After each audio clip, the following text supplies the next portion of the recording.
One of the lesser explored and appreciated aspects of Fallout 76, or even Fallout as a whole, is the original factions created for 76, namely the Responders and the Free States.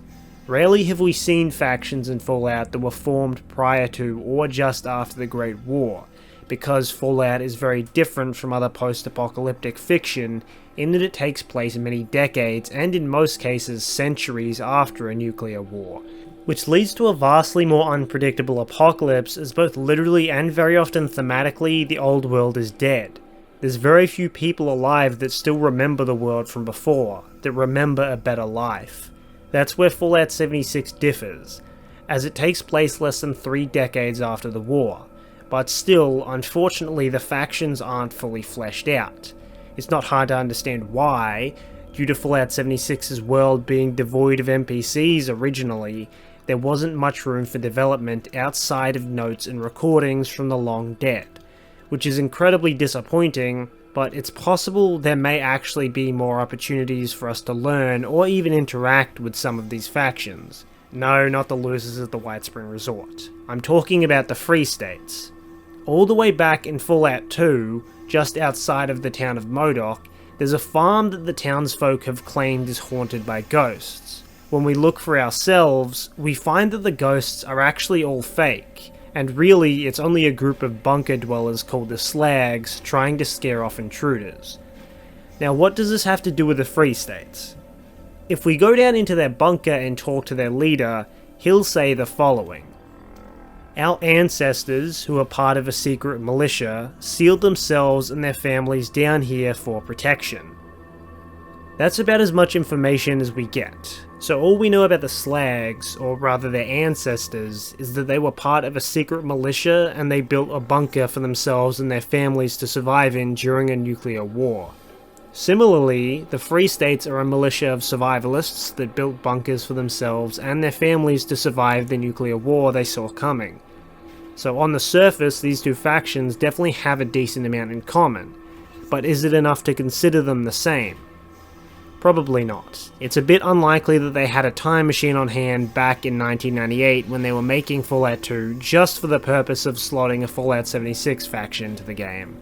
But at the same time, it doesn't actually matter that much either. Bethesda's already shown themselves to excel in rewriting Fallout history. It wouldn't be much of a stretch for them to change this as well. Of course, this would probably only happen if the Free States were brought back as a living faction in 76, which I am definitely in favour of, because not only would it add much to the story of 76, but would add a lot of atmosphere to the Fallout world as a whole.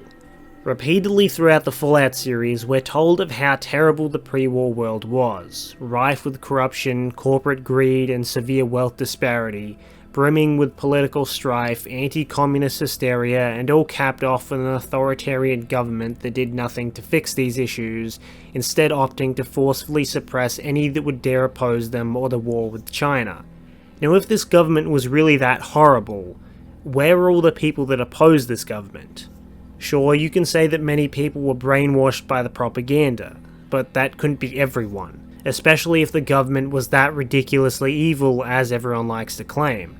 The Free States shouldn't be an exception that we only see in one single place. They should be a symptom of this oppressive government infecting and spreading all over the country as the government tries to cauterize it. We should be hearing and maybe seeing all these rebellions against the government all across the country. Now, not everyone against the government would be part of a militia, and not every militia would be anti-government, but it would be the best type of organization to oppose the government in the post-war world. Hell, the Brotherhood is even a militia. So while this militia in California isn't incredibly likely to be the Free States themselves, they possibly could have had the same goals and may have even been in contact with the Free States as well as other anti-government organizations. Or we could just say the hell with it, they're the California chapter of the Free States. But what would be the end goal of this little militia wars? It wouldn't have a noticeable impact on Fallout's future, rather it would just add so much to the current world. Fallout 76 has such a unique advantage in that anything can happen at any scale and it can impact the future of Fallout to any degree Bethesda sees fit. A single insignificant spark could catch into a wave that changes the landscape of the entire region, while simultaneously empires could rise, fall, and turn to dust, with not a trace being left by the time we leave Vault 101 in Fallout 3. And this is how militias should be utilised.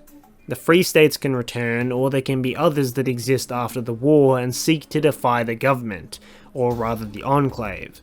Not only explaining why the Enclave was so crippled after the war, because they had to fight another war in their own country, but adding depth to the world, actually explaining that yes, there were many people that openly rebelled against the government, but most importantly, putting a new spin on an old classic.